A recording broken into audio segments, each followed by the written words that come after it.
The Placing You First podcast begins in less than 20 seconds.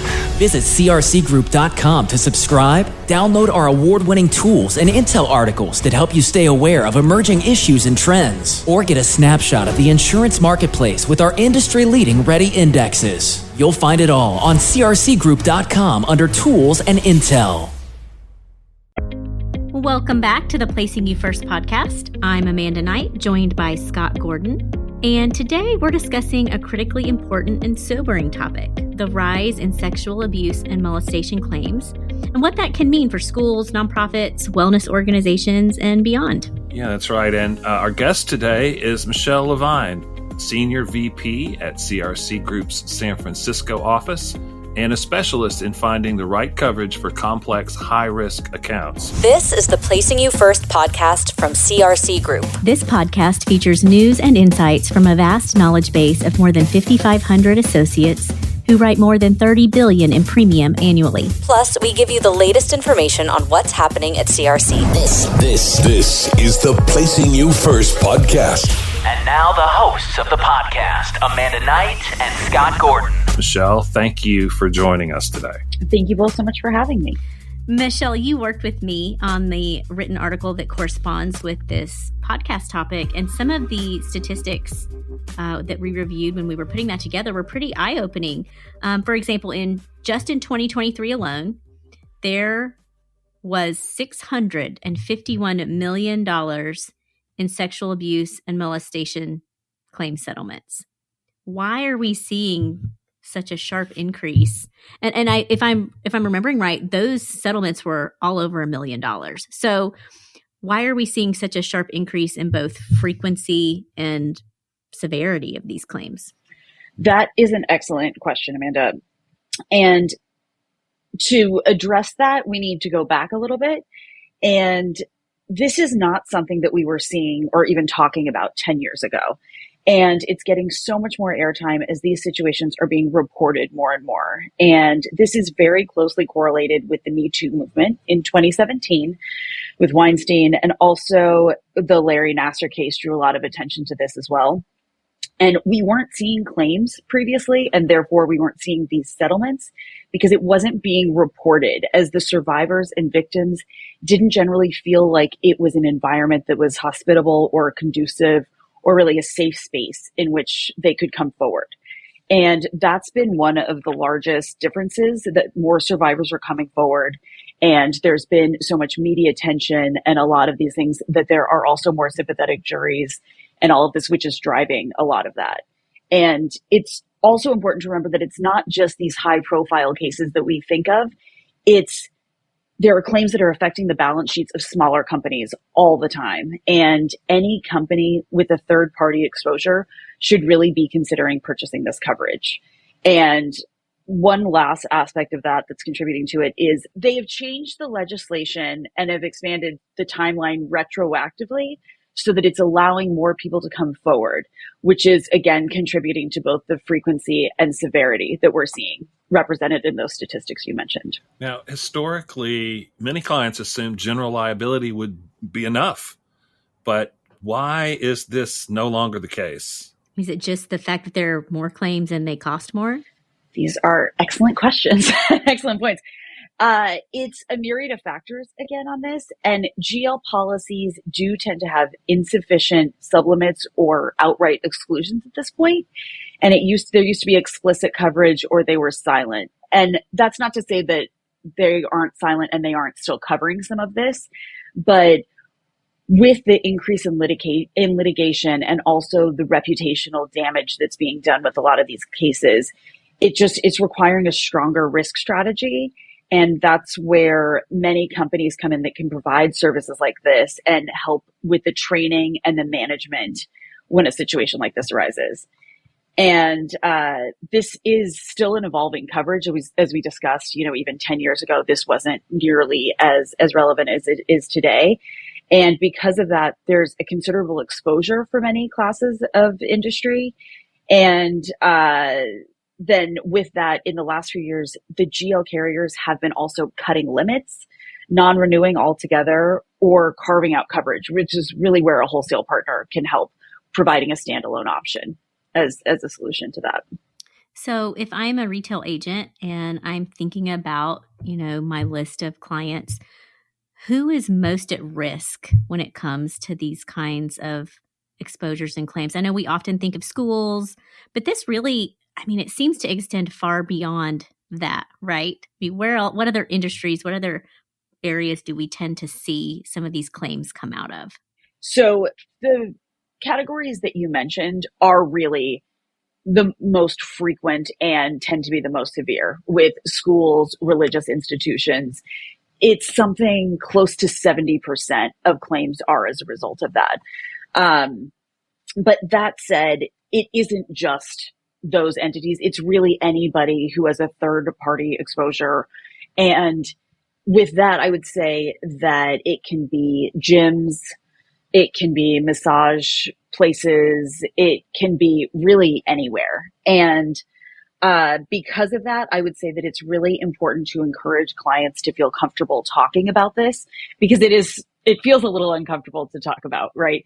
So it's something that the more we're talking about this, we can actually really help with the risk management as well, because a lot of this can be prevented with proper hiring and with cultivating an environment where people are able to come forward, because a lot of this can be resolved much faster and with a much better outcome for all parties if it's addressed immediately and taken seriously.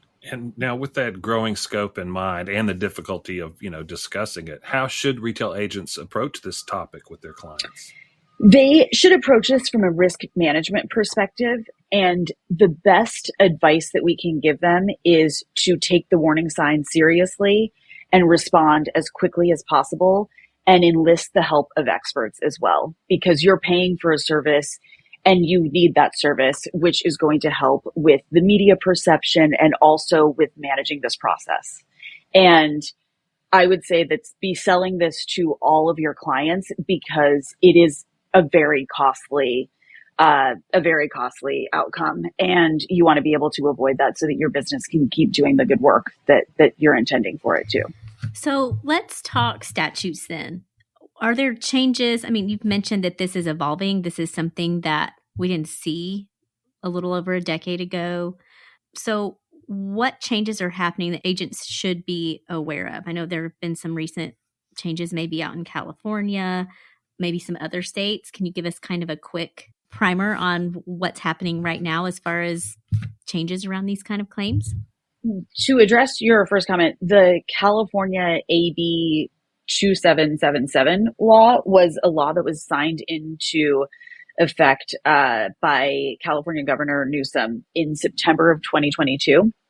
And it's more commonly known as the Sexual Abuse and Cover-Up Accountability Act. And that law essentially extends the statute of limitations on crimes associated with rape, sexual abuse, sexual harassment, or associated violence with those, which occurred on or after January 1st, 2009. So what that law also did is it provided an additional provision, which is something we referenced earlier, that creates a 1-year revival window. And that allows a victim or plaintiff to bring a claim against individuals and or entities for the associated sexual crimes, which is involved in a special type of cover-up. And so with that, it expanded it so much that so many claims have been forthcoming. And California can tend to be a pioneer of these sorts of things. So other states are doing respective things. And that's why it's important to be looking at the local, statutes and limitations on each state. So before we wrap up here, though, what's your general advice to, say, brokers and agents who are handling sexual abuse and molestation exposures today? Buy more insurance. I would say that really, it sounds so simple, right? But just buy insurance so that you're adequately covered for this, because you're not just buying the defense and indemnification part of it. You're really purchasing it for these services, which can help in the training to mitigate these circumstances from even occurring to begin with, which is the most ideal for everyone. So that is really why we just say address that and have honest conversations so that you have that open communication and you're able to help with it. if you read the article that goes with the podcast, if you kind of dive in, this is all over the internet, right? It seems like every time you turn around, there's another big claim, a heartbreaking claim, and that a lot of that could maybe be prevented if we do our best to pay attention and take the right risk management steps. So, and insurance is absolutely part of any strong, robust risk management plan. So thanks for sharing that with us, Michelle. Of course. Yeah. And one more point is, yeah, along with insurance obviously being a strategic part of that, hiring and not having negligent hiring and consistent training, and it's not just that people are going through the perfunctory, protocols. It's that they're actually committed to it. And it's that commitment when we see that from companies and they carry that in their culture, and it really does affect the outcome. So a lot of this, like we talked about, is avoidable, and we want that for everyone. We don't want our hearts to be broken and for people to endure this. So it's definitely, all of us being committed to this and helping perpetuate that can really make a positive impact. Absolutely. Okay, Scott, I think it's time. We've reached the end of our podcast, and you know what that means? It is time for a little something we call rapid fire. And you just answer the questions off the top of your head, Michelle. There's no right or wrong. Question number 1. What's a skill you've always wanted to learn but haven't yet? I have a tie. So it seems like maybe I'm already giving a wrong answer. Jiu-jitsu and chess. I mean... But not together. Oh, wow. Yeah. I mean, if they were together. I was going to say. Maybe together. I was going to go there. I mean, I like that they're opposite ends of the spectrum. One's really hard for your brain. One's really hard for your body. So good choice. It's about balance. Both involve a lot of losing before you get good. True. Question number 2. Are you an early bird or a night owl? Night owl. Really? The morning is not for me. I'm an early bird. What about you, Scott? What are you? Hold on. I'm going to guess. Scott, I think you're a night owl. Agreed. Believe it or not, I don't really sleep, so I'm both. That's correct. So you're a vampire. I am il vampiro, as we call them in the old country. Yes. Okay. Question number 3, our final question. It's summertime, so lots of people are out and about and taking vacations. We're dying to know, what is the best vacation you've ever taken? A few years ago, my partner Andrew and I went to Copenhagen and Berlin, and it was absolutely magical. I cannot recommend it enough. Those cities are just incredible. It sounds like it. So you heard it here first, folks. Not only did you get excellent insights into current exposures, but you also got a travel tip. You're welcome, everyone. So thanks, Michelle. That was incredibly informative and eye-opening. If you're a retail agent with questions about these kind of risks, we encourage you to reach out to your CRC specialty broker. Don't forget to subscribe for more specialist insights on placing you first, and we'll see you next time.